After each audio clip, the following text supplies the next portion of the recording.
இது வந்து ஆடிமாசம் இல்லையா? ஆடிமாசம் வந்து அம்மா வந்து மனமுருகி காதல கண்டதை தாண்டி கொண்டாடணும். கண்டிப்பா நீங்க தினந்தோறும் நம்ம கொண்டாடுறோம். ஒவ்வொரு வெள்ளி, ஒவ்வொரு செவ்வாய், ஒவ்வொரு ஞாயிறு தினந்தோறும் நம்ம அம்மா வந்து நம்ம தினமும் கொண்டாடி நம்ம அம்மா வந்து நேசிக்கிறோம். நம்மளோட நேசிப்பு வந்து நம்ம என்ன பண்ணுவாங்கன்னா ஏற்றுக்கிறாங்க. ஏற்றும் பொழுது அவசியம். அப்போ வந்து நம்ம கொடுக்குறத வந்து அம்மா ஏற்றுக்கிறதா, நம்ம எண்ணத்துக்காக ஏற்றுக்கிறதா. நம்ம வந்து நிறைய வந்து வேற ஏதாவது பொருள் கொடுக்குறேன், ஒரு சின்னதா ஒரு கூழுக்கு மாவு, ஒரு சின்னதா அம்மாவுக்கு ஒரு பூ, இந்த மாதிரி ஏதாவது உங்களால் ஏற்ற இந்த ஆடி மாதம் நம்ம அம்மாவுக்கு கொண்டு வந்து கொடுக்கும்போது உங்களோட கோயில்களை அவர் தீர்த்து நமக்கு நன்மை கிடைத்திருவாங்க. குறிப்பாக வந்து பெண்கள் துன்பம் தீர்ப்பதற்காகவே இந்த உயிரில பிறந்திருக்கிறார் அன்னை பவானி அம்மா.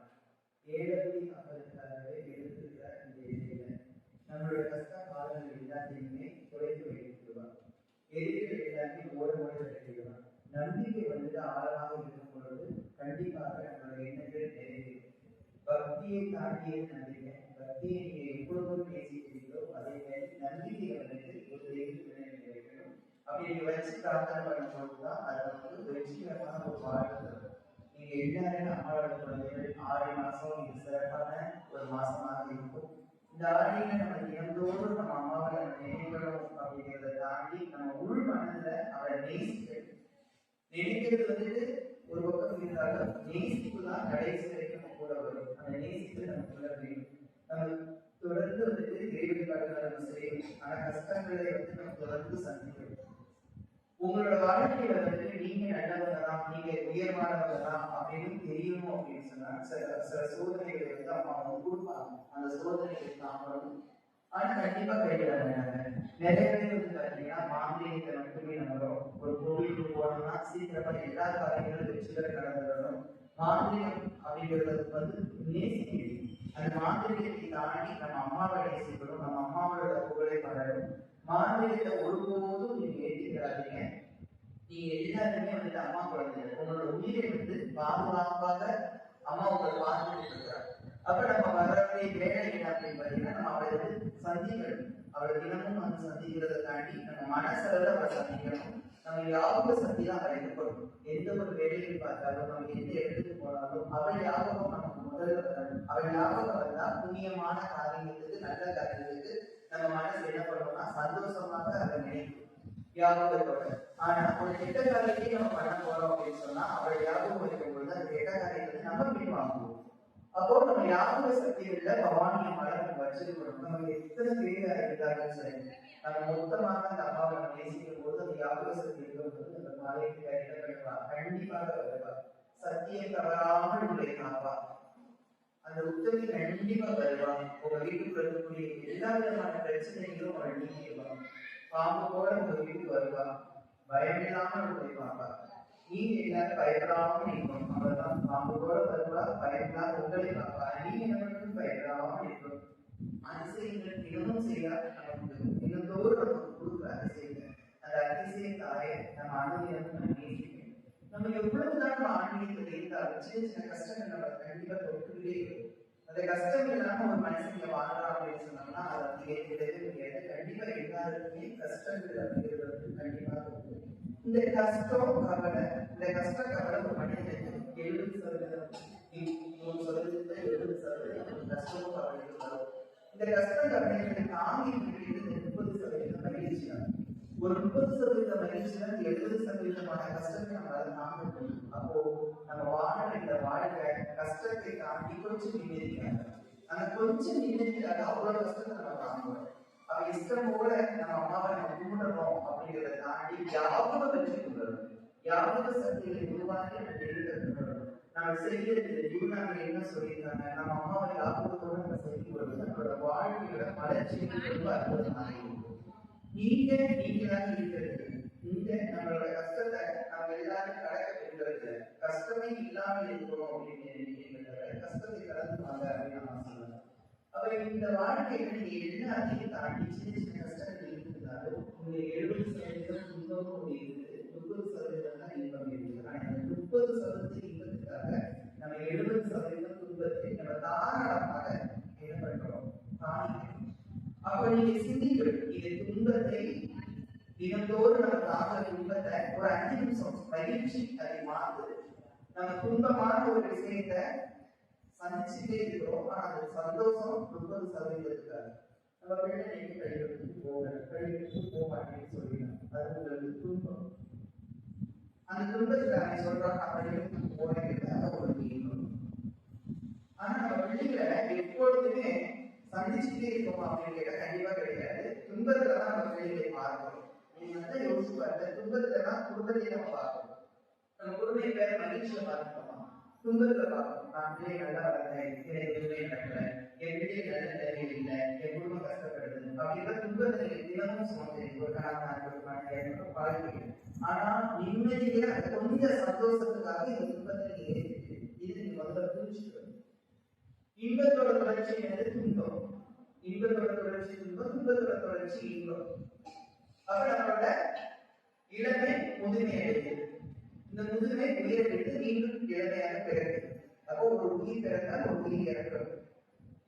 அப்ப நம்ம நீங்க வந்து துன்பமும் இன்பமும் என்ன பண்ணுது? ஒரு துன்பத்தை நீங்க தீர்க்க வந்திருக்கீங்க, உங்களுக்கு இன்பம் ஒன்று கிடைத்ததுன்னா அந்த இன்பத்தோட தொடர்ச்சி மீண்டும் ஒரு துன்பத்தை நீங்க சந்திக்கிறது. இவர் இன்பத்தை கேட்டு வந்திருக்கிற உங்களுக்கு இன்பம் அம்மா கொடுக்குறாங்க அப்படின்னு சொன்னா அந்த இன்பத்தோட தொடர்ச்சி மீண்டும் ஒரு துன்பம். உறக்கத்தோட முடிவு விழிப்பு, விழிப்போட தொடக்கம் உறக்கம். அப்ப நீங்க மாறி மாறி இந்த விஷயங்கள் வந்து உங்களுக்கு வரும். ஒரு விஷயங்கள் உங்களுக்கு சரியாகனா இன்னொரு விஷயம் உங்களுக்கு தொடரும். ஒரு விஷயம் உங்களுக்கு சரியில்லாம போகுதுன்னா இன்னொரு விஷயம் உங்களுக்கு சரியாகும். இது நம்மளோட வாழ்க்கையில தினமும் நமக்கு நடக்கிறது. இதை நீங்க முதல்ல ஏற்றுக்கிறது. நான் ஏற்றுக்கிற மாட்டேன் அப்படின்னு நினைக்க கூடாது, இதை ஏற்றுக்கிறோம், அதுதான் வாழ்க்கை. ஆனா நம்ம யாராவது துன்பமும் இன்பமும் தொடர்ந்து நமக்கு கிடைக்குது, இது வந்து இயற்கை. நிம்மதி யாராவது கேட்டுக்கோமா? நிம்மதி கேட்கறது அமைதி தான் நிம்மதி. அமைதி நம்ம யாராவது விரும்பி கோவில் வந்துட்டோம்னா அமைதி விரும்பி எல்லாருமே வருது. ஏதோ ஒரு துன்பத்தை தீர்க்கிறதுக்கான ஒரு இடமாக நம்ம தெய்வத்தை தேடுவார்.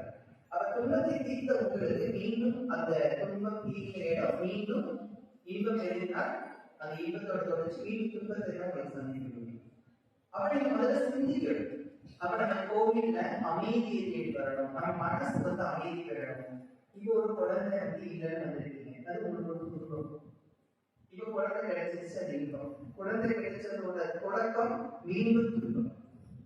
நீங்க நல்லா நினைச்சு பாருங்க, ஒரு குழந்தை பிறகுல கஷ்டப்படுறீங்க, திடீர்னு உங்களுக்கு கருவடைக்குது, உங்களுக்கு அது மகிழ்ச்சி. அந்த மகிழ்ச்சிக்கு பின்னாடி அந்த குழந்தை அழுகிறது, அந்த குழந்தை வளர்ற வீதம், அந்த குழந்தை நமக்கு தரக்கூடிய கஷ்டம், அந்த குழந்தைக்காக நம்ம படுற துன்பம், இது எல்லாமே என்னது? இன்பத்தின் தொடர்ச்சி மீண்டும் ஒரு துன்பம். திருமணத்தை கேட்டு வந்துருக்கீங்க, ஓகே இன்பம், அது உங்களுக்கு கொடுக்குறோம். ஆனா அந்த திருமணத்துக்கு அப்புறம் வரக்கூடியது துன்பம். வீட்டுல பிரச்சனை, கணவன் மனைவிக்குள்ள சண்டை, அவமானம், அசிங்கம், வேதனை, இதோட தொடர்ச்சி எடுத்து மீண்டும் ஒரு துன்பம். அப்ப நீங்க இதை ஏற்றுக்கோங்க. இன்பத்தோட தொடர்ச்சி துன்பத்தோட தொடர்ச்சி ஏற்றுக்கிட்டு இது நம்ம வீட்டு ஒரு நாள் கண்டிப்பாக போயிடணும் அப்படிங்கிறது ஏற்றுக்கோங்க. அம்மா உங்களுக்கு கொடுக்குறது என்னன்னா, நீங்க கொடுக்கறது நீங்க வாங்கணும், வாங்கி அதை பற்றி நீங்க சிந்திக்கணும். போன வாரம் நல்லா பாட்டு அம்மா உங்களுக்கு கொடுக்குறாங்க, இதை கொடுக்கறது நீங்க வாங்கி போய் வீட்டை யோசிச்சாருன்னா துன்பத்தோட இன்பம், இன்பத்தோட துன்பம் உங்களுக்கு. ஆனா அம்மா கிட்ட என்ன கேட்கணும்? அமைதியை கேட்குது. அமைதி தான் உங்களுக்கு ரொம்ப ரொம்ப முக்கியம். ஆனா அமைதிக்கு யாராவது ஒருத்தர் கேட்கப்படுதுன்னு சொல்லுங்க. அமைதி என்ன கேட்கிறேன்?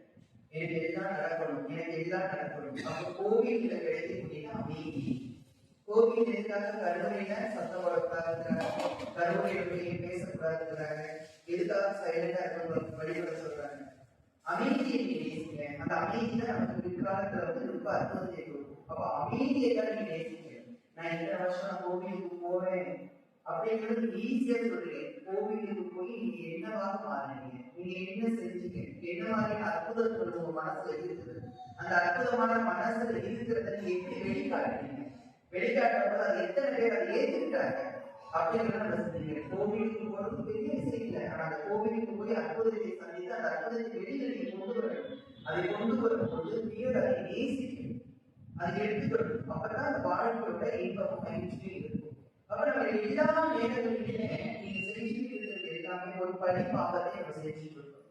ஒரு எல்லா இடங்களிலுமே நமக்கு மகிழ்ச்சிகள் கிடைக்கணுங்கிற அவசியம் இருக்கு. நீங்க திருந்துறது அப்படிங்கிறதுலாம் கிடையாது. நமக்கு கர்மான ஒரு விளையாடும், அந்த கர்மாவின் படி நம்ம வாழ்க்கை என்பதெல்லாம் நம்ம நகர்த்தி கொண்டு வருவோம். ஆனா அந்த இடத்துல நீங்க அமைதியை நேசித்தால் மட்டும்தான் தான் உங்களுக்கு புரியும் விதமா இருக்கு. ஒரு விதமான பிரச்சனைகளை நம்ம எல்லாரும் சந்திக்கிறோம். ஆனா ஒரே பிரச்சனையை சந்திக்கிறீங்களா? கண்டிப்பா கிடையாது. ஒரு விதமான பிரச்சனைகள் தொடர்ந்து சந்திக்கிறீங்க, ஒரு பிரச்சனையை சந்திக்கிறீங்க. அப்படி எல்லாத்தையும் உங்களால் தாங்கக்கூடிய இயல்பான சக்தியை உங்களுக்கு இறைவன் உங்க பக்கத்துல கொடுத்துருக்காங்க. அதை மனசை பக்குவப்படுத்தக்கூடிய நிலைமையை கொடுத்துருக்காங்க. நான் இதுல வெளியே என்னால் வர முடியாதுன்னு நினைக்காது. உங்களால வெளியே வர முடியும், உங்களால ஒழுக்கமாக வாழ முடியும், சில இடத்துல நீங்க உண்மையாக வாழ முடியும், உங்களால உயர்வாக வாழ முடியும். அந்த உயர்வு ஒழுக்கம் உண்மை உங்களுக்கு எங்கேயோ கொண்டு போயிடும். அதுதான் இந்த பிரபஞ்சத்துக்கு தேவையான. அதை நீங்க நேசி கடவுளை நீங்க தொடர்ந்து பழி சொல்றீங்க. இந்து மதத்துல எல்லா தெய்வத்தையும் கும்பிடுறவங்க கடவுளை தொடர்ந்து பழி சொல்றாங்க. அந்த ஜீசஸ் கும்பிடுறவங்களா இருக்கட்டும், மல்லவா கும்பிடுறவங்களா இருக்கட்டும், புத்தனை கும்பிடுறவங்களா இருக்கட்டும், ஆணையை போடுறவங்களா இருக்கட்டும், எல்லாரும் தெய்வத்தை என்ன பண்றாங்கன்னா தொடர்ந்து பழி பேசும், பழி பேச்சு சொல்றோம், வார்த்தைகளால பழி போடும். அதுக்கு ஒரு சின்ன எடுத்துக்காட்டு சொல்லுவாங்க. ஒரு கடல் இருக்கு, அந்த கடல் வந்து பார்த்தீங்கன்னா ரொம்ப அழகானது. சொல்லுவாங்க கடல் ரொம்ப அழகா இருக்கு. அந்த கடலில் வந்து ஒரு பையன் என்ன பண்ணா, செருப்பை கலட்டி போட்டுட்டு கொஞ்சம் மண்ணில் விளையாடிட்டு இருக்கான். அந்த கடல் அலையில செருப்பு தராமல் போயிடுச்சு. அந்த பையன் வந்து கடல்ல சொல்றான், இந்த கடல் வந்துட்டு களவாணி கடல், என்னோட செருப்பை களவாணி போயிடுச்சு அப்படின்னு கழிச்சு களவாணி கடல். இன்னொருத்தர் வந்து மீன் பிடிக்க போறான். அந்த மீன் நிறைய கிடைச்சது. அது வந்து எப்படி வச்சுட்டு போனா, இந்த கடல் தர்மத்தாய் கேட்டதுக்கு மேல வாரி தரும் அப்படின்னு சொல்லிட்டு அங்கே ஒரு பையன் கூட விளையாடிட்டு இருந்தான். ஒரு தாய் வந்தார் அந்த பிள்ளைகளை, என் பிள்ளையை போன குளவார கடலுக்கு கொலைக்காரி ஒரு பட்டத்தை கொடுத்துட்டு ஒரு முத்து எடுக்க போனா முத்து நிறைய கொடுத்துச்சு. வாரி வளர்ந்ததுக்கே வள்ளல் அப்படின்னு சொல்லி அவன் வச்சுருப்பாங்க. அந்த கடலை என்ன பண்ணிச்சு, ஒரு நாள் சுனாமி எல்லாமே உள்ள போயிடுச்சு. மறுநாள் காலையில அதோட வேலையை வழக்கமாக தொடங்கிச்சு. அதோட வேலையை மறுபடியும் வழக்கமாக அது தொடங்கிச்சு. இவ்வளவுதான் வேலை. அதோட வேலையை கரெக்டா செய்யுது. நம்ம பக்குவமாக நம்ம செய்யக்கூடிய காரியங்கள், நமக்கு எண்ணக்கூடிய எண்ணங்கள் உங்களுக்கு பக்குவப்பட்டால் மட்டும்தான் உங்களுக்கு பலனை கொடுக்குமே தவிர, பக்குவப்படாமல் தெய்வம் எல்லாம் செஞ்சது நீங்க பழி சொல்லும் பொழுது இது வீணான கற்பனை உங்களுக்கு. தெய்வம் எனக்கு துன்பம் கொடுத்துருச்சு, தெய்வம் எனக்கு பிரச்சனை கொடுத்துருச்சு, தெய்வம் என்னை காக்க கொடுக்குறாங்க, நீங்க செய்ய செயல் சரியில்லை. கடல் எப்படி இருக்குதோ கடல்ல நம்ம நல்லதையும் காணலாம், கெட்டதையும் காணலாம். அப்ப நம்ம தெய்வத்துக்கு வந்து நல்லதை மட்டும் காணுங்க, நல்லதை மட்டும் சிந்திங்க. நல்லதை நீங்க செய்யும் போது அது உங்களுக்கு மனசு கட்டுப்படும்.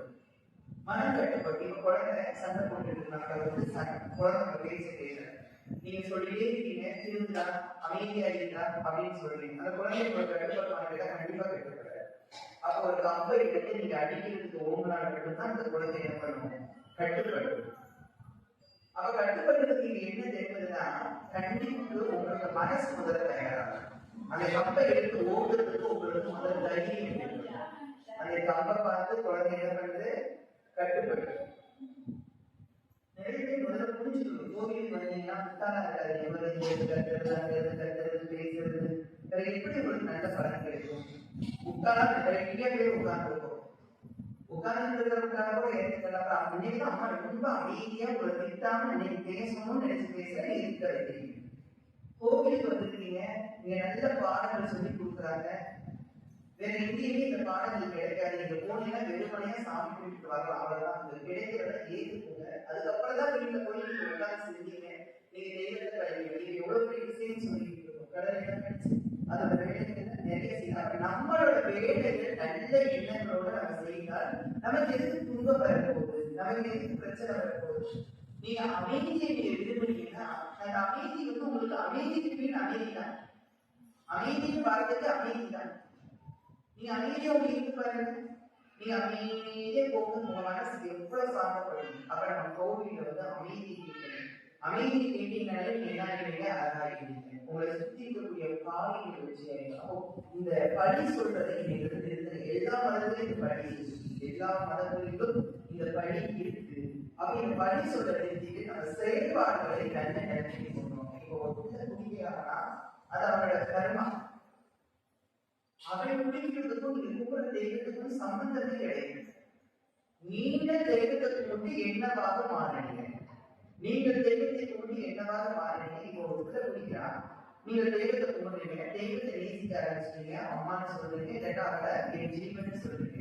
ஜீவனான அம்மாவை கும்பிட உங்களுக்கு குழந்தை பெரிதா உன் தாய் பெரிதா? உன் தாய் பெரிதா கேள்வி கேட்டா, உன் தாய் பெருசு நீ சொல்ல முயற்சி பண்ணிட்டீங்கன்னா உன் குழந்தையை விட்டு அந்த குழந்தை மூச்சு புரியாத, அந்த குழந்தைய பேசாத, அந்த குழந்தைய பற்றி சிந்திக்காத. நீ உன் தாயை மட்டும் பேசிட்டு அந்த குழந்தையை சிந்திக்க வைப்பால் உள்ளா. உன் தாயானவள் அந்த குழந்தையை சிந்திக்க வை. என் தாய் நீ என்கிட்ட பேசல, வழியில கோவில இருக்கு நீ பார்த்து என்னன்னு கேட்கிற, என் வீட்டுக்கு ஏன் என் அம்மா வரல? இல்லாட்டி எப்ப பார்த்தாலும் பிடிக்காத, வேலைக்கு போ, அங்க போனீங்கன்னா ஒரு புத்திமதி சொல்வாங்க, நீ ஏன் அவ வரலங்கிற ஒரு எண்ணத்தை உன் தாய் அவளுக்கு கொடுப்பாள். அதுக்கு நீ முதல்ல அமைதியாக ஒதுங்கு. நீ ஒதுங்குறீங்க, நான் உனக்கு கும்பிடுறேன், நான் உனக்கு கும்பிடுறேன், இங்க வந்து குழம்புறேன், நான் உனக்காண்டி கும்பிடுறேன், நீ திருமணம் எடுக்கிறேன், நீ திருமணம் அங்கேயும் போய் குழம்புறேன். சிந்திக்கிறதுக்கு இவனுக்கு நீ இடம் கொடுக்கிறேன். நீ ஏதாவது ஒண்ணு சொல்லும் பொழுது இவருக்கு வேலையை கேட்க, இதுதான் இயல்பாகவே நடக்குது. அப்புறம் எப்படி இந்த சிந்திக்கிறதுக்கான வழியை நீ எப்படி அவன் நல்லா மாறும்? இது துடிக்கிற பிள்ளைகள் மட்டுமில்லை, நம்மளுடைய எல்லா பாதிகளுக்கும் இப்படிதான் சிந்திக்கிறதுக்கு டைம் கொடுக்கணும். ஒரு கணவனை கூட ஒரு சின்ன பிரச்சனை வந்ததுன்னா சிந்திக்கிறதுக்கு, அந்த பெண்களுடைய சிந்திக்கிறதுக்கு நீங்க ஒரு டைம் கொடுங்க. உங்க பிள்ளைகளுக்கு நீங்க சொல்லுங்க, அவள் மீண்டும் மீண்டும் அவங்களை புரிஞ்சுக்கிறாங்க, உங்களை காயப்படுத்துற வார்த்தையில பேசுறா, பிள்ளைகளை அடிக்கிறாங்க, எல்லாம் செய்யறா, நீங்க சிந்திக்கிறதுக்கு டைம் கொடுங்க. அந்த பேசி பாருங்க, உங்க பிள்ளைகளுக்கு நீங்க உதவி பண்ணுங்க, பள்ளிக்கூடத்தை கொண்டு போய் கொடுங்க, உங்களால நீங்க ஹெல்ப் பண்ணுங்க. ஆனா மனைவி கிட்ட பேசுறது பாருங்க, கொடுக்குற பொருளை கொடுங்க, பணத்தை கொடுப்பீங்களோ மாறி கொடுப்பீங்களா, ஆனா அவளை பேசி பாருங்க, அவள் கண்டிப்பாக சிந்திப்பாரு, என்னடா நீ என்கிட்ட பேசுறது. அதை யார் மொழியிலே சொல்லி வரும்போது சொல்லுங்க, இந்த பிரச்சனை நான் சொன்னா கேட்க, அதனால பேசியிருப்பேன். அவர் சிந்திக்கிறதுக்கு நீங்க ஒரு டைம் கொடுக்கணும். அந்த டைம் நீங்க கொடுக்காததுனாலதான் இந்த பிரச்சனை. அது மாதிரிதான் அம்மா நம்மளோட தாய் கண்டிப்பாக நம்ம வாழ்க்கை வாழக்கூடிய இந்து மதத்துல எந்த மதமா இருக்கட்டும், நம்ம எப்ப கூட ஆரம்பிச்சுட்டோமோ நம்மளோட மனசு ஒரு இதுல இருக்கும் பொழுது நம்ம மீறி எதுவுமே ஆகாது. நம்மளோட ஆன்மீகத்தோட அடையாளம் தேடுதலை தவிர தேவையற்ற செயல் கிடையாது. ஆன்மீகத்தோட அடையாளம் என்னது? தேடுதல். நீ தேடுங்க, தேவையற்ற வார்த்தைகளை பேசாதீங்க, தேடுங்க, கண்டுபிடிங்க, கண்டெடுங்க, கண்டுபிடிச்சு கண்டெடுத்து அந்த இடத்துல நெடிங்க, தேடி கொண்டு உங்களுக்கு கண்டிப்பா கிடைக்கும். அந்த இடத்துல நெடிங்க, அதை சொல்லுங்க, அந்த இடத்துல நீங்க வெளில நீங்க எல்லாருமே அடுத்தவங்க என்ன பேசுறாங்கன்னு தான் நம்ம யோசிக்கவே தவிர நம்ம என்ன செயல் செஞ்சுட்டு இருக்கோங்கிறத நீங்க யோசிக்கிறது. அடுத்தவங்க பேசுறத பத்தி இந்த உலகத்துல நீங்க வாழ்ந்தீங்கன்னா நீங்க வாழவே முடியாது. நம்மளோட செயல் நம்ம எப்படிப்பட்ட வாழ்க்கையை வாழணும், உங்களை பார்த்து அவர்கள் பாட கற்றுக்கிறது. இவங்களுக்கு இப்படி வாழ்றாங்க, இந்த மாதிரி இருக்கிறாங்க, இவங்க அற்புதமா இருக்காங்க, இவங்களை பார்த்து அந்த பாடம் அப்ப நீங்க தான் சிந்திக்கணும். ஆன்மீகத்தோட தொடர்ச்சி நீங்க மகானாகணும். ஆன்மீகத்தோட தொடர்ச்சி விழிப்புணர்வு ஆகணும். நம்ம என்ன ஒரு ஆன்மீக இன்னொரு இடத்துல ஒரு ஆன்மீகத்தோட தப்பு நடக்குதுன்னா தட்டி கேட்கிறவங்க என்னமோ தப்பு நடக்காமல் பார்த்துக்கிற, தட்டி கேட்கறது வேற, தப்பு நடக்காமல் பார்த்துக்கிறது. அப்புறம் நம்ம சிந்திக்கணும். ஆன்மீகத்தை தட்டி கேட்கும் போது கேவலத்தை கொடுக்கும். ஆன்மீகத்தை தட்டி கேட்கும் பொழுது அது கேவலத்தை கொடுக்கும். நம்ம சமுதாயத்துக்கு, நம்ம சமுதாயம், நம்ம இந்து சமுதாயத்துக்கே ஒரு கேவலத்தை கொடுக்கும். ஆனால் அது தட்டி கேட்காத அளவுக்கு, அந்த தப்பு நடக்காத அளவுக்கு பார்த்துக்கிட்டீங்கன்னா தப்பு வரணும். அவங்க பார்க்க வேண்டிய பொறுப்பு நம்மளோட, நம்ம ஆன்மீகத்தை கடைபிடிக்க வேண்டிய பொறுப்பு. ஒவ்வொரு இந்து மக்களும் நம்மளோட இந்து தர்மத்தை நீங்க மகிழ்ச்சிகரமாக பாருங்க. நீங்க நல்லா யோசிச்சு பாருங்க. நம்ம பௌர்ணமிக்காக ஒரு பூஜை வைக்கிறோம், பௌர்ணமி தினத்துக்கு விரதம் இருக்கிறோம், பௌர்ணமி தினம் சாமி கொடுக்கிறோம். ஆனா யாராவது சொல்லியிருக்காங்களா சூரியன் தினத்துக்காக நீங்க பூஜை வைங்க, சூரியனுக்காக விரதம் எடுங்க சொல்லியிருக்காங்களா? கண்டிப்பா கிடையாது. ஏன் இருட்டுல வரக்கூடிய பௌர்ணமியை நம்ம கொண்டாடுறோம், ஆனா வெளிச்சத்தை கொடுத்து நம்மளை வாழ வைக்கக்கூடிய சூரியனை ஏன் கொண்டாடுறா? சூரியன் அது வேற தன்மையோட சார்பு, பௌர்ணமி அது வேற தன்மையோட சார்பு. இந்த பௌர்ணமி ஒரு இரண்டுல தான் வெளிச்சத்துல நம்ம இறை வழிபாடுகளை பண்றோம். நல்ல உச்சி மத்தியானத்துல நீங்க பண்ணதை பார்ப்போம். எல்லா இடத்துலையும் சொல்லுவாங்க சாமத்துல வருவார், சந்தி கழிப்பார். சாமத்துல சந்தி கழிப்பார், கடைபிடிச்சு ஆடுவார், கொள்ளாத சேட்டைகளை செய்வார். அதை சாமத்தை தான் சொல்லுவாங்க தவிர மத்தியானத்தை சொல்ல வேண்டாம். அப்ப அந்த இரவு அப்படிங்கிறது நமக்கு என்னது? அமைதி. இரவுங்கிறது அமைதி. அமைதினா நம்ம வாழ்க்கை. அந்த அமைதி தான் இப்ப பகல்ல அமைதி இருக்காது. அப்ப சூரியன் யாருன்னா உங்களை குழப்பக்கூடியது ஆசைகளுக்கு தொடர்ச்சி, துன்பத்துக்கு தொடர்ச்சி ஆசைங்கிற மாதிரி உங்களை கொடுக்கக்கூடிய சூரியனாகவும், இரவு உங்களுக்கு அமைதியை கொடுக்கக்கூடியதாகவும் இருக்கும் பொழுது அந்த இரவு நேரம் மனசு அமைதியை கொடுக்கும். அப்படி அமைதி அடைந்தா நீங்க கண்கள் மூடி தியானத்துல அமைதியாக இருக்கும் போது நீங்க எல்லாமே இருட்டுதான். நீங்க அமைதியாக இருக்கீங்கன்னா எல்லாம் உங்களுக்கு இருட்டாதான் தெரியும். அந்த இருட்டுக்குள்ள என்ன இருக்குன்னு உங்களால கண்டுபிடிக்க. அப்போ நீங்க அமைதியாக இருக்கிறதுக்கு ஒரு இருட்டு தேவை. அந்த இருளுதான் ஒரு ஆசை, ஒரு துன்பம், எதிர்காலம் இதெல்லாம் இருட்டாக அதை அடைக்கக்கூடிய ஒரு பகுதி. அதைத்தான் அவங்க சொல்றாங்க. நீங்க ஆசையை எழுதுங்க, அமைதியை கேளுங்க. உங்களோட அமைதிக்கான பின்னணி உங்களுக்கு பெரும் சக்திக்காக எல்லாருமே தனியாக சாமி இல்லை. நீங்க சிவன் கூடுங்களோ யாராலும் உங்களோட ஆன்மா நல்ல ஆன்மாவா இருந்தா உங்களுக்கு எந்த கஷ்டமும் இருக்காது. நீங்க நல்லா இருக்கு. அதனால இறைவனை கும்பிடுறீங்க, நம்ம அம்மாவை கும்பிடுறதோ நம்பிக்கையோட இந்து மதத்துல நீங்கள் உயர்வதை பார்த்து இன்னொருத்தர்கள் உயர்வு. நீங்கள் இந்து மதத்துல கும்பிட்டு தாழ்ந்து போறதை பார்த்து இன்னொருத்தர்கள் பயப்படக்கூடாது. பயப்படாம இப்போ நீ கும்பிட்டு என்ன செஞ்ச, உனக்கு என்ன கிடைச்சிச்சு, அதுக்கான இடத்தை நீங்கள் கொடுக்காதீங்க. இந்து சாமியை நான் கேட்கறதுக்காக நான் கொடுக்கறதுக்காக நம்மளோட மன அமைதிக்காக போறேன். சிந்திச்சு பார்த்து அமைதி இல்லை. சிந்திச்சு பாருங்க. கோவிலுக்கு வந்து 500 ரூபாய் நான் வாரத்தை செலவழிச்சுட்டு போறேன், எனக்கு அவசர வீட்டுக்கு வந்து சிந்திச்சு பாருங்க. கோவிலுக்கு 3 வாரம் வரல, உங்க வீட்டுல அவசரங்கள் வரவேன்னு சொல்லுங்க பார்க்கணும். அவசரம் தான் இப்ப நீங்க ஆசிரியர். ஆனா கோவிலுக்கு வரவங்க வந்து புண்ணியமான ஒரு விஷயம் செய்யும். இந்த அமைதி இந்த மட்டும்தான் கிடைக்கும். கோவில்ல மட்டும்தான் அமைதி கிடைக்கும். குருநாதர் முகத்தை பார்த்தாதான் அமைதி கிடைக்கும். அப்படிப்பட்ட அமைதி நம்ம தேடி போறோம். எங்களுக்கு பிடிச்சிருக்கு. இதை நீங்கள் முதல்ல உணர்ந்த பிறருக்கு உணர்ந்து அதை தாண்டி நீங்க எந்த ஒரு தவறான முடிவுகளை இந்து மதத்தை வைத்து பேச வேண்டாம். எல்லா கோவிலையும் கூட்ட வேண்டும். பக்திக்காக இருக்குதா, நம்பிக்கைக்காக இருக்குதானா, வரைக்கு நான் கூட்ட வேண்டும். போனா நல்லா இருக்கும், கும்பாபிஷேகம் பார்த்தா நல்லா இருக்கும், மாலை போட்டு போனா நிவேதி கிடைக்கும். இங்க போயிட்டு வந்து இது சரியா இருக்கிற ஒரு தேடுதலுக்காகத்தான் மாணவிகளை தவிர அமைதிக்காக செய்வது எல்லாருக்குமே. அப்ப நம்ம அமைதி இருக்கும் பொழுதுதான் இங்க பெரும் சக்திகளாகும். நீங்களும் இறக்கணும், நானும் இறக்கணும். உங்களுக்கு கஷ்டம், எனக்கு கஷ்டம். நீங்களும் மனிதன் தான், நானும் மனிதன் தான். ஆனா ஆன்மீகத்தோடு இருக்கும்போது நல்லா இருக்கும். உங்களோட உள் மனசை இறைவனை கற்பனை செய்யுங்க. காலையில் எழுந்ததுமே இறைவன் மேல நீங்க நேசிங்க. இறைவனை மறவாமல் யாபகத்தை வச்சுக்கோங்க. யாபகத்தோட நீங்க இறைவனை கொடுங்க. நான் உங்களுக்கு எவ்வளவோ சொல்லி கொடுக்குறேன். ஆனா அதுக்கு ஏற்றுக்கிறவங்க மட்டும்தான் நல்லா இருக்கும். ஏற்றுக்காதவங்க என்ன செய்யணும்? நம்ம மீண்டும் விபத்திங்கிற பாகத்துல தான் வரணும். ஒரு பாடல் வந்து நான் படிச்சிருப்பேன். அந்த பாடலை இப்ப நம்ம படிச்சிருக்கிறான்னு தெரியாது. அந்த பாடல் வந்து பார்த்தீங்கன்னா ஒரு அழகா இருக்கும்.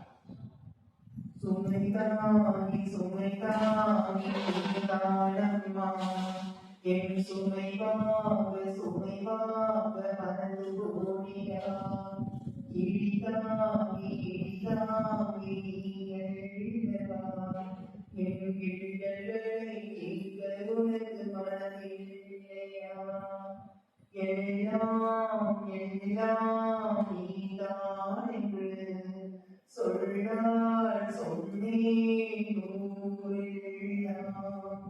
எல்லாம் எல்லாம் நீதான் என்று சொல்லால் சொன்னேன் என்று தொல்லை இல்லாத வாழ்வில்லையே தொல்லைகள் துன்பங்கள் உன்னால் அந்த சில வரையில் வருவோம்.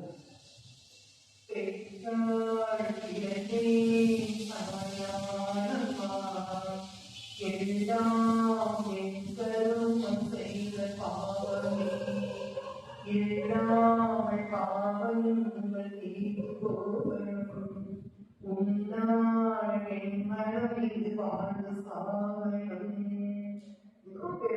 ஒரு தாயை வச்சு நான் கருதி என் கர்மத்தால் நான் கருதுகிறேன். கர்மம் கிடையாது. ஆனா இனிமேல் வரக்கூடிய கர்மம் இல்லாமல் நான் பாவம் இல்லாமல் சொல்லால் நான் வாழணும். இனி ஒரு பிறவி எனக்கு இல்லாமல் பாவத்தை எல்லாம் தொடச்சிட்டு இந்த மண்ணி நான் வாழணும்.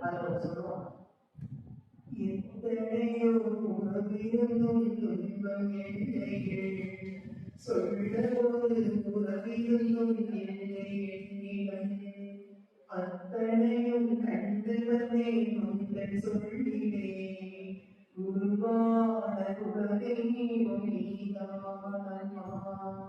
எத்தனையோ சொல்கள் இருக்கு, ஆனா அந்த சொல்லலாம் என் காதுல விளையிலே. குருநாதர் சொல்லக்கூடிய எத்தனையோ சொல்கள் அது என் காதுல உறவுகளாக விளையிலே. ஆனா அந்த சொல்லலாம் விழுந்தது இந்த இடையில அதை உறவுகள் கேட்கவில்லை. அந்த சொல்லலாம் இங்க விழுந்துச்சு, நல்லவே நீங்க அப்படி அந்த சொல்ல விழுந்துச்சு, ஆனா என் உறவுகள் கேட்கல. செல்லாத சொல்லான என் வார்த்தைக்கு சொல்லாத பொருளேனும் நீ இல்லை. அங்க என்னோட சொல்லுக்கு செல்லாத காசா போயிடுச்சு. ஆனா இந்த இடையில உன் செல்வாக்கை என் சொல்வாக்காக நீ நிறைவேற்றணும். என் குரு சொல்றாரு நான் தங்க மகள் இருக்கிறது, என் குரு சொல்றாரு என் தங்க பிள்ளை இருக்கிறது. ஒரு சொல்லி எனக்கு போதாதா அப்படிங்கிற எண்ணத்தை வளர்த்தால் மட்டும்தான் 100 சொல்லிலிருந்து உங்களால் வெளியே தர முடியும். நீங்க எல்லாருமே 100 சொல்லத்தான் நினைக்கிறீங்களே தவிர ஒரு குரு சொல்றது கேட்கிறது. அப்புறம் சிந்தித்து நம்மளுடைய இயற்கை வழிபாடுகள்ல அம்மாவை பற்றி நீங்க சிந்திச்சுட்டே இருக்கணும். நமக்கு கஷ்டத்தை தாங்கக்கூடிய மனப்பக்குவத்தை கேட்காதீங்க. கஷ்டங்கிறது இல்லை, நீ அந்த மகிழ்ச்சி இல்லை, நீ அமைதி, எல்லாமே இடைவெளிவது அப்படிங்கிறது முதல்ல முடிவு. அப்பதான் நம்மளோட வாழ்க்கையை வெப்பாராக இருக்கும். நீங்க மாந்திரிகத்தை நம்பி நிறைய பேர் இறந்துருக்கு. நம்ம கேட்கிறேன், ஆன்மீகத்தை கும்பிடுறோம், நம்ம சாமி கும்பிடுறோம், நம்மளை மீறி மாந்திரிகம் செயல்படாது. நம்மளை மீறி மாந்திரிகம் செயல்படாது. ஆனா நீங்க அம்மாவை நம்பிக்கை இல்லாமல் வேண்டும் போது உங்களுக்கு மாந்திரிகம் செயல்படுது. நீங்க ஒரு விஷயத்தை நல்லா யோசிச்சு பாருங்க. நம்ம தொடர்ந்து கோவிலுக்கு வரோம், யாரால தொடர்ந்து வர முடியும்னா, ஏன் போன வாரம் இந்த வாரம் அப்புறம் ஆயிரக்கணக்கான தொடர்ந்து எல்லாருக்கும் வந்துட்டு இருந்தா ஆயிரக்கணக்கான பேர் வரணும். அந்த செவ்வாய்க்கான 200 இருந்தா அதுக்குள்ளதான் நடக்குது. அப்போ 30 வந்தா 30 நிற்கும், 30 வந்தா 30 நிற்கும். இது யாரு நிற்கிறதுன்னா, இது கேட்க மனம் இல்லாதவர்கள், இதை செயல்படுத்த முடியாதவர்கள் இதை மீண்டு வரக்கூடிய. இதை நீங்க அனுபவத்துக்கு நீங்க புதுசா வர்றீங்க. புது மக்கள் எத்தனை பேர் இப்ப வருஷந்தோறும் வாரந்தோறும் வந்துருக்கு. யாருன்னா நீங்க அம்மா சொல்லி ஏற்றுக்கிறவங்களாக மட்டும்தான் மீண்டு வரணும். மீண்டும் மீண்டும் உங்களுக்கு வர முடியறதுக்கான அடையாளம் என்னன்னா, உள்ள இருக்கிறவங்களோட அருவாக்கா, உள்ள இருக்கிறவங்களோட அலங்காரமா, சக்தியம்மனோட இந்த வார்த்தை நான் கேட்டால் முதல் சக்தியம்மோட வார்த்தை தான் உங்களை காதலிக்குது. உங்களை நேசிக்கிறது சக்தியம்மனோட வார்த்தை. அந்த வார்த்தைக்காகத்தான் உங்களால இங்க வர முடியும். அந்த வார்த்தைக்காக வந்து ஒண்ணுல இப்ப 3 மணி நேரம் உங்களுக்கு நான் பேசுறேன், 4 மணி நேரம் பேசுறேன். உங்களால இங்க என் குழந்தைகள் உட்கார முடியும். அருளாப்பு கேட்டாச்சு, 1 மணி நேரத்துக்கு படிப்புக்கு முன்னாடி இருந்து பார்ப்போம். ஏதோ இப்ப பிரச்சனை இருக்கு அதனால நிப்பாட்டிருக்காங்க, ஏதோ அம்மா அது சொல்லுவாங்க அதனால நிப்பாட்டிருக்காங்க, ஏதோ தீர்க்கிறதுக்காண்டி நிப்பாட்டிட்டு இருக்காங்க. இப்படிதான் மனசு சொல்லுவே தவிர நீ அவர் அலங்காரத்தை பார்த்தவங்க உன்னால நிற்க முடியாது. நீ மனசுக்குள்ள கேட்போம் முடியாது. அந்த சில பேர் பொறுமை வந்து கேட்கறீங்க, எவ்வளவு நேரம் தான் நிற்கிறது, அப்பவே கேட்டு இப்படிப்பட்டது. அப்ப நான் என்ன சொல்ல வரேன், இந்த சொல் உன்னை இருக்கு. அப்ப இது யாருக்கு இருக்குன்னா, எல்லாரும் கவனித்தால் மட்டும்தான் இந்த சொல் உங்கள் மனசுக்குள்ள போய் பதியும், அது விதையாகி அது செடியாகி மரமாகும். ஆனா இது வந்து போடவே இல்லை விதைனா உங்களுக்கு என்ன ஆகும், இன்னைக்கு பவானியம்மன் கோவில், நாளைக்கு மாரியம்மன் கோவில், நாளைக்கு கருப்பசாமி கோவில், அப்படியே சாதகம் எல்லாம் போய் வருஷத்துக்கு போயிடுது. இப்படி நிறைய பேரோட மரணத்தை நான் பாக்குறேன். தொடர்ந்து வர்றீங்க, அதுக்கப்புறம் ஏதோ ஒரு கஷ்டம், அதுக்கப்புறம் அப்படி இருக்கிறீங்க, சாமியார் தெரியுங்க, மாங்கலாம் தெரியுங்க, அப்படி சொல்லிட்டீங்க. குலதெய்வத்தை ஆரம்பிக்கு எனக்கு செய்வதை படிச்சிருச்சான். எனக்கு சிரிப்பா வரும். ஒரு தெய்வத்தை ஆரம்பிக்கக்கூடிய அளவுக்கு மாந்திரிகத்துக்கு சக்தி உண்டாங்க. என்னவே நீங்க கொஞ்சம் முட்டாள்தனமா பேசுறீங்க. அப்ப நீங்க அம்மா சொல்றதே நீங்க காதுல வாங்கல. நிறைய பேர் சொல்லுவாங்க, ஏன் 4 மாசம் வர எங்க சின்ன மாமனாரோட தங்கச்சி இருந்தாங்க, அதனால வரல. யாரு சொன்னாங்க, என் மகன் வீட்டுக்காரங்க போகக்கூடாதுன்னு சொல்லிட்டாங்க. அப்போ சின்ன மாமனாரோட தங்கச்சி இறந்தது பக்கத்து வீட்டுக்காரங்க, அப்போ மாமனார் தங்கச்சி ஒண்ணுதானே. அப்போ சின்னம்மாவோட தங்கச்சி இறந்தது பக்கத்து வீட்டுக்காரங்க போகக்கூடாதுன்னு சொன்னது பதிந்த உடனே புருஷன் இறந்தால் கூட 30 நாள்ல கோவிலுக்கு வா, மகன் இறந்து 16 நாள் கோவிலுக்கு வாடி நீங்க சொன்னக்கூடிய குருநாதர் சிந்தனை எங்க போச்சு? அப்படி எப்படிப்பட்ட ஒரு சிந்தனைகளை இந்த உட்கார்ந்து பேச்சு பேரு கேட்கிறாரு. இப்படி வரும்பொழுதுதான் உன்னை அர்த்த வேண்டிய ஒரு நிலைமைக்கு வராது.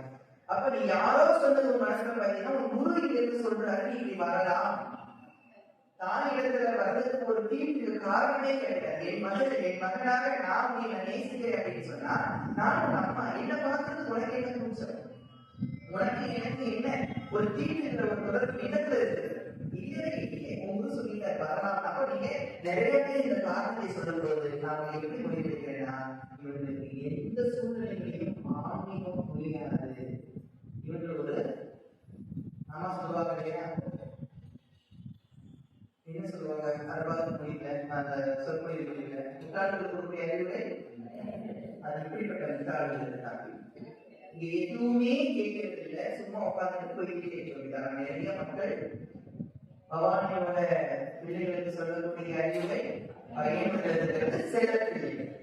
அப்ப அந்த பிள்ளைகள் நான் உலக வச்சு பார்க்கிறேன். அப்ப நம்ம அம்மா என்ன சொல்ல பாருங்க, எப்படி எடுத்து கொண்டு வராங்க இந்த வாழ்க்கையை.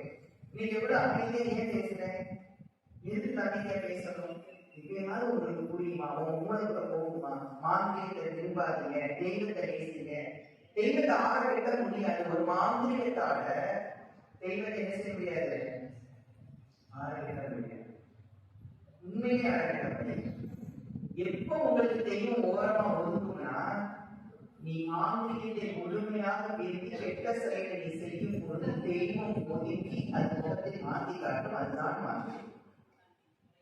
உனக்கு ரெண்டு குருநாதர் ரெண்டு விஷயம் சொல்லுவாரு. நீ அருள்வாக்குக்கு போற இடம் வேற, குரு இருந்து அருள்வாக்குக்கு போற இடம் வேற. குரு இருந்து அருள்வாக்கு சொல்ற இடம் அது அருள்வாக்கு கிடையாது. அது நம்மளோட வாழ்க்கையை தீர்மானம் பண்ணக்கூடிய சொற்கள், அதுக்கான விதை, நம் வாழ்க்கையை உருவாக்கக்கூடியவர்.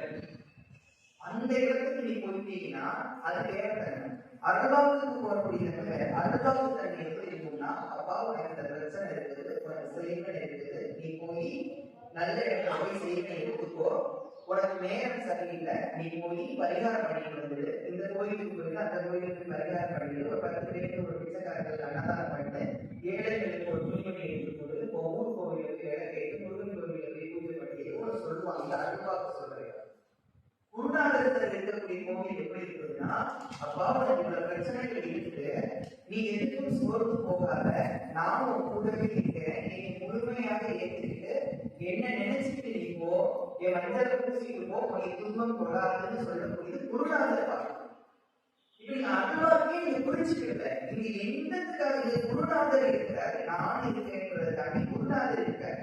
குருநாதர் சொல்லக்கூடியது உன்னை காப்பாற்றக்கூடிய செய்தி. அருள்வாக்கு சொல்லக்கூடியது வேற தன்மை சொல்றது. அப்படி யாருக்கு கேட்கிறது, குரு இருக்கிறது வந்துட்டீங்கன்னா குருநாள் இருளை நீக்கக்கூடிய குருவை நம்ம காணும் பொழுது என்ன செய்யணும், நம்ம மனசு ஒருநிலைப்படணும், வஸ்தியப்படணும். அது வஸ்தியப்படல அப்படின்னு சொன்னால் அங்கதான் என்ன வந்தது, குரு இல்லை என்று சொன்னால் உனக்கு இருள்னால் உனக்கு வெளிச்சம். அவ குரு சொல்றதை மீறும் பொழுதுதான் அந்த செய்வனை மனிதனுக்கு வருது. உன் வீட்டை இறப்புங்கிறதை நீ கொண்டு வர, இறப்பு எடுத்து கொடுத்து அவரை சிந்தி. அப்ப அம்மா சொல்லக்கூடிய அர்த்தத்தை புரிஞ்சுக்கோ. அம்மா தான் உங்களை திட்டுறாங்க, கொஞ்சம் சீக்கிரமாவே அப்பாட்டமா போயிருங்க, எங்களுக்கு அருள்வாக்கு கோவில் கிடையாது, அருள்வாக்கு நினைச்சிட்டு நீங்க வராதீங்க, உங்களோட வாழ்க்கை நடக்கும், உங்களுக்கு நிறைய சௌகரியம் பண்ணீங்க, வாரம் போது வர முடியாது. அப்ப நம்ம என்ன பண்ணலாம், பௌர்ணமி போது வரலாமா, இல்ல மாதம் ஒரு முறை வரலாமா? யாரு இங்கு வந்தாலும் உங்களை நான் விட சொல்றது நம்ம 5 காரியத்தை சொல்றோம்.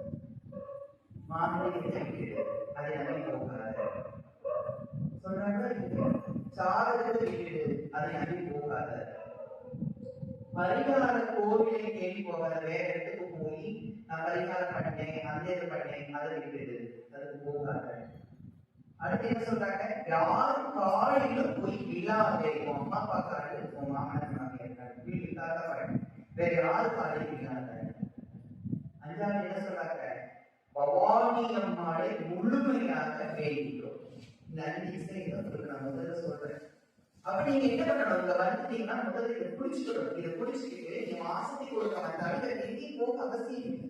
நீங்க நல்லா இருப்பீங்க. உங்களுக்கு அற்புதங்கள் கிடைக்கும், மகிழ்ச்சிகள் கிடைக்கும், மன நிம்மதி கிடைக்கும். நிறைய வீட்டில் ஏன் செய்வனை நண்பர்கள் பவானி கிட்ட செய்வனை நான் மறுபடியும் சொல்லிட்டேன். பவானி தான் செய்வனை, பவானி தான் எழுதுகிறது. எல்லாம் ஒரு உருவம். இது நீங்க நிறைய பேர் மாறி மாறி வர்றதுனால நான் இதே சொற்பொழிவு நான் பல முறை பேச முடியாது. நான் போன மாதிரி இந்த சொற்பொழிவு பேசியிருக்கேன். நைட்டு ஸ்ரீதேவி மூதேவியாக இருந்தது யாரு? யாரு? நீங்க தான். எத்தனை மணி நேரத்துக்கு மூதேவியா இருந்தீங்க? காலையில 6 மணி நேரம். அப்ப மூதேவி யாரு? குளித்து முடித்து ஸ்ரீதேவியா மாறினது யாரு? நீங்க தானே. வீட்டு வேலைக்காரியா மாறினது யாரு? நீங்க தான். நைட்டு எஜமானி ஆனது யாரு? புருஷன் வருஷத்துல வாங்கினது நீங்க தான் எஜமானி. நைட்டு விவசாயி ஆனது யாரு? புருஷனுக்கு கணவனுக்குள்ள விவசாயம். அது இல்லற வாழ்க்கை விவசாயம். நீங்க தான். அப்ப எல்லாம் மாறினே வேற வேற ஆளா? நீங்க மட்டும்தான். நீங்க மட்டும்தானே இத்தனையும். செய்களையும் அவள் தான், செய்வனை எடுக்கிறவனும் அவள் தான், சக்தியும் அவள் தான், பேயும் அவள் தான். அதை நீங்க முதல்ல புரிஞ்சுக்கோங்க. எல்லாம் அவள். ஆனா மூதேவி ஸ்ரீதேவி யாரா இருந்தாலும் நீ எதை நீ நேசிக்கிற? ஸ்ரீதேவி.